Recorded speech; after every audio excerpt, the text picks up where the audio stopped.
Mesdames et messieurs, bonjour. Je suis Monsieur Rochefort, professeur de SVT depuis 12 ans, actuellement en poste au lycée Timbaud de Brétigny-sur-Orge, et j'ai quelque chose à vous raconter. Vous ne le savez peut-être pas, mais Jean-Michel Blanquer, notre ministre de l'Éducation nationale, prend des... Petit exemple, pendant son mandat, il y avait plus d'élèves qui arrivaient au lycée et moins à l'école primaire. C'est juste une question de démographie. Il y a eu un pic de naissance dans les années 2000 et une chute de la démographie après la crise de 2008. Bon, vu que le budget de l'éducation nationale, il est constant, il est stable, il bouge pas, bah faut le répartir en conséquence, vous êtes d'accord avec moi? Donc plus de moyens au lycée, parce que plus de besoins, et moins de moyens en primaire, parce que moins de besoins. C'est logique. Eh ben Monsieur Blanquer a fait l'inverse. Mais vraiment, il a vraiment asphyxié le lycée au moment où il avait plus d'élèves, et il a favorisé le primaire à un moment qui était déjà favorable pour lui. Comment il a fait? Eh bien, il a bricolé un lycée général bancal avec des classes surchargées, et un lycée pro au rabais avec moins d'heures de cours. Tout ça, bien évidemment, dans... L'intérêt des élèves. L'intérêt des élèves. L'intérêt de l'élève. L'intérêt de l'élève, toujours. C'est cela, oui. Plus sérieusement, maintenant, tous les élèves de lycée général doivent faire des choix d'orientation quasi définitifs à 15 ans, en milieu de seconde. Et ils sont plus contraignants qu'avant pour leurs études après le lycée. C'est un âge où tous les adolescents savent exactement ce qu'ils veulent faire, c'est évident. Enfin ça, c'est dans la tête du ministre, parce que dans la réalité, ça fait que les élèves qui se plantent, ils peuvent pas redoubler, parce qu'il n'y a plus de place. Et même les bons élèves qui se plantent pas, comme à un moment on les force à supprimer une matière, des fois, ils se retrouvent bloqués pour leurs études. C'est nul! En plus, maintenant, ils sont quasiment obligés de tous prendre des maths super dures, genre pour faire ingénieur au CNRS là, parce qu'il n'y a plus de maths de base. On en fait en primaire, on en fait en collège, on en fait en bac pro, on en fait en bac techno, mais au lycée général, non, il n'y a plus de maths. En fait, c'est parce qu'il n'y a pas de prof, mais faut pas le dire. Chut. Évidemment, il allait pas vous dire la vérité à la télé, le père Blanquer, hein. Il préfère étaler ses capacités physiques hors du commun et vous sortir ses beaux discours. La nation française va mettre plus d'argent dans son éducation. L'esprit de cette réforme, c'est aussi un esprit de liberté. En préparant le baccalauréat, on prépare ceux qui fait réussir après le baccalauréat. Non, moi je crois qu'il faut que vous arrêtiez d'essayer de dire des trucs. Donc, grand oral, là. Et le grand oral est très significatif d'un exercice intelligent et intéressant pour les élèves. Chacun comprend que ce grand oral est en train de régénérer le baccalauréat. Alors, qu'est-ce que c'est que ce truc? Eh bien, vous vous souvenez de la vraie semaine de bac en juin, là? Bien dense, avec plein d'épreuves, qu'entraînait bien pour les semaines d'examen après à la fac. Et qui nous servait de boussole à nous les profs. Ça faisait un guide commun à tous les lycées de France, c'était pratique. Ah non, ça coûte cher parce qu'à partir de mi-juin, il n'y a plus de cours. Du coup, ils l'ont supprimé. Et est-ce qu'ils ont mis des cours à la place? Non.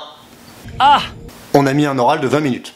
Et encore, il y a 5 minutes d'exposé que les élèves apprennent par cœur et recrachent, après c'est des questions. Et une fois sur deux, les élèves scientifiques ils nous racontent qu'après le bac, ils vont avoir besoin de la matière qu'on les a forcés à supprimer.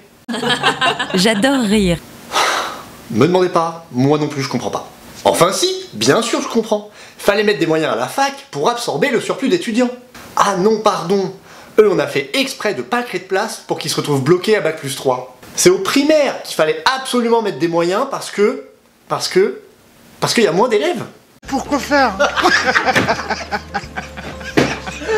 Eh bien, pour dédoubler les classes de CP et de CE1. En fait, on les divise en deux, comme ça ils peuvent mieux apprendre à lire et à compter. Et du coup, il faut beaucoup plus de maîtresses. Sauf que, il y avait un dispositif avant, avec une maîtresse en plus pour toute l'école, qui pouvait aller aider là où il y a besoin. C'était plus souple, un peu moins cher, et ça marchait, bah à peu près pareil en fait.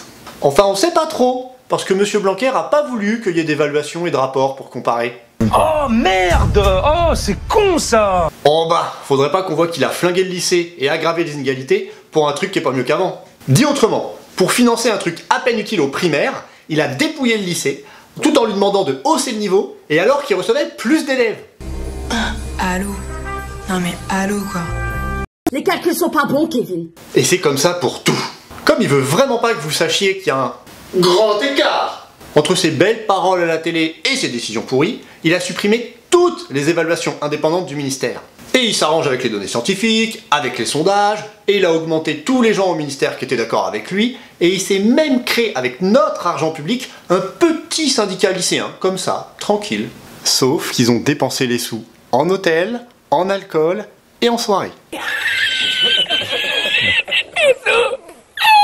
Un tel scandale, dans n'importe quel pays, c'est démission directe, vous êtes d'accord avec moi? Mais là non, il y a eu quelques articles, mais pas beaucoup, parce que les journaux et la télé, c'est ses amis, ils vous racontent pas tout ça. Vous étiez pas au courant qu'il se passait tous ces trucs de fou à l'éducation nationale. Ah! Et il essaye de faire taire les personnels qui sont pas d'accord avec lui aussi. Mais ça fait du monde, hein. 93% des profs et 73% des chefs d'établissement. C'est un record. Nos anciens nous disent que c'est le pire ministre qu'ils ont jamais vu. Et puis, comme il y a de moins en moins de monde qui veut être prof, il a rendu plus compliqué de s'inscrire au concours.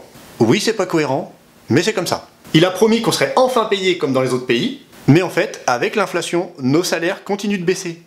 Et il commence tout doucement à brader notre service public d'éducation nationale à ses copains du CAC 40. Alors que dans les pays où ils ont fait ça, comme la Suède, ça a été un désastre.